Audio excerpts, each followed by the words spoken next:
Shalom Sobat YouTube GKI Kanaan, jumpa lagi dalam Sate Bareng Yuk di hari Kamis ini tanggal 27 Agustus 2020. Teman-teman, hari ini kita akan renungkan sebuah tema, yaitu orang muda yang jadi teladan. Nah, kalau kemarin kita sudah belajar mengenai Adam dan Hawa, Kain dan Habel, kemudian pada hari ini kita akan mengenal seorang tokoh, yaitu Henokh. Kain dan Habel itu memang anaknya Adam dan Hawa ya guys. Tetapi ada satu lagi loh anaknya, namanya Set. Nah, Henokh itu keturunannya Set. Jadi Henokh keturunan ketujuh dari Adam. Henokh juga ada nenek moyang dari Nuh. Mereka semua itu satu garis keturunan sampai ke Yesus. Untuk mengenali tokoh Henokh lebih dalam lagi, mari kita baca dari Kejadian 5 ayat 21 sampai dengan ayat 24. Kita baca bersama-sama ya. Kejadian 5 ayat 21 sampai dengan ayatnya yang ke-24. Setelah Henokh hidup 65 tahun, ia memperanakan Metusalah. Dan Henokh hidup bergaul dengan Allah selama 300 tahun lagi setelah ia memperanakan Metusalah, dan ia memperanakan anak-anak lelaki dan perempuan. Jadi, Henokh mencapai umur 365 tahun. Dan Henokh hidup bergaul dengan Allah. Lalu ia tidak ada lagi, sebab ia telah diangkat oleh Allah. Nah, kita akan telah satu persatu ya, di mana sebenarnya poin penting nats ini dan apa saja aspek ketokohan dari Henokh.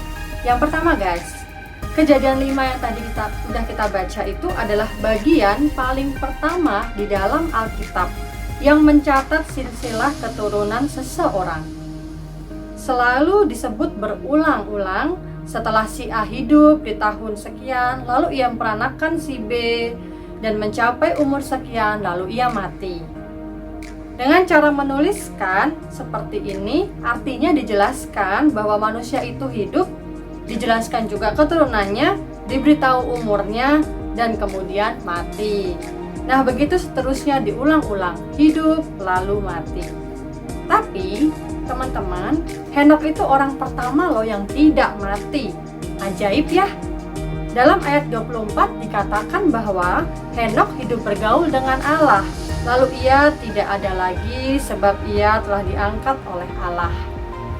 Dan yang kedua teman-teman, Henokh dan generasi di atas dan di bawahnya adalah mereka yang usianya panjang loh. Pada masa tersebut rata-rata generasi di atas dan di bawah Henokh itu hidup dengan umur antara 54 sampai dengan 912 tahun. Nah, Alkitab mencatat bahwa ia memperanakan Metusalah pada usia 65 tahun. Kemudian ia menghabiskan 300 tahun hidupnya bergaul dengan Allah. Nah, anaknya Metusalah itu teman-teman usianya 969 tahun. Yang ketiga, dia juga adalah orang pertama yang membicarakan mengenai eskatologi di seluruh sejarah manusia. Apa artinya? Artinya, dia menubuatkan perkataan yang kemudian terjadi di masa sesudahnya. Henokh hadir untuk menjadi bayangan dari Kristus yang telah datang, untuk menggenapi dengan utuh makna hidup yang sesungguhnya di dalam Tuhan. Nah, Henokh itu tidak mati, tetapi diangkat oleh Allah. Dan Yesus juga tidak mati, tetapi bangkit dari kematian.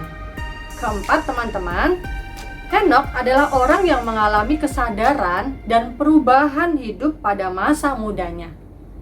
Ia adalah seorang yang bergaul karib dengan Tuhan, sebuah teladan bagi generasinya.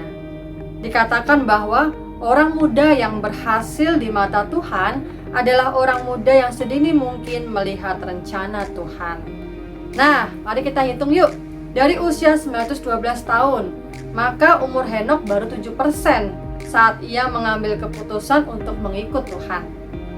Atau 18% dari usianya yang 300 tahun itu saat mengambil suatu keputusan yang penting dalam hidupnya untuk bergaul dengan Tuhan. Nah guys, apa sih yang bisa kita tarik makna dari pengalaman Henokh tersebut? Di dalam usia yang sangat muda, ternyata Henokh mengalami kesadaran akan apa yang harus dia lakukan di dalam hidupnya. Kesadaran iman lahir dari pendengaran akan firman Tuhan.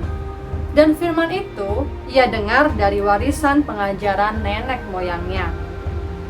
Kita orang muda selalu mengatakan, mengikut Tuhan nanti dulu deh. Masih sibuk main gadget, masih belum darurat, mau cari duit dulu ya. Nanti setelah darurat baru deh kita minta tolong sama Tuhan.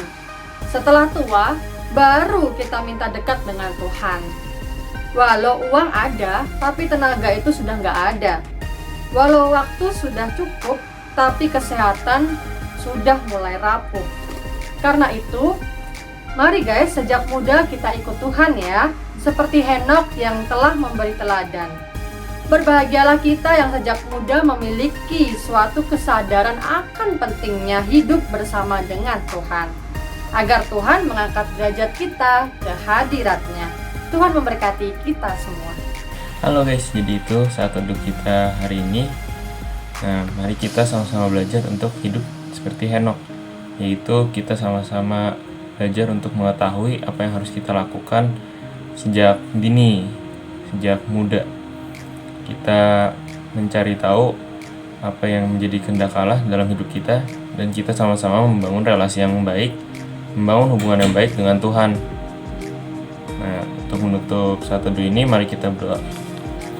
Tuhan ada di surga, terima kasih karena Engkau sudah membolehkan kami untuk mengenal-Mu sejak kami dari muda ini ya Tuhan. Tuhan tolong bantulah kami agar kami dapat terus ingin mencari tahu kehendak-Mu dari saat kami muda ini. Terima kasih ya Tuhan, dalam nama Yesus kami berdoa, amin.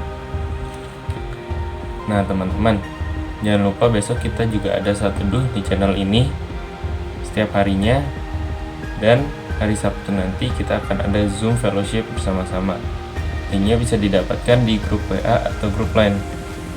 Nah teman-teman juga kalau misalnya ada pergumulan atau permasalahan, boleh DM ditanyakan ke IG Youth Kanaan kita. Nah, nanti bisa sama-sama kita bahas di podcast Youth KK Kanaan di Spotify. Thank you, have a blessed day.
Selamat datang di obrolan santuy anak milenial. Masih bingung sih Ci, anxiety itu gimana? Aku sering salah ngertiin anxiety itu apa. Kalau misalnya anxiety itu jatuhnya lebih ke takutan atau kegelisahan kok. Ya, kalau anxiety sih sebenarnya lebih ke arah satu perasaan tidak aman ya. Bukankah di dalam Alkitab juga dikatakan serahkanlah kekhawatiranmu padanya. Kenapa? Karena memang cuma Tuhan sajalah yang mampu menolong setiap kita. Sekuat-kuatnya kita berusaha mengatasi kekhawatiran dan ketakutan kita, itu tidak akan sesempurna ketika Tuhan menolong kita mengatasi ketakutan kita.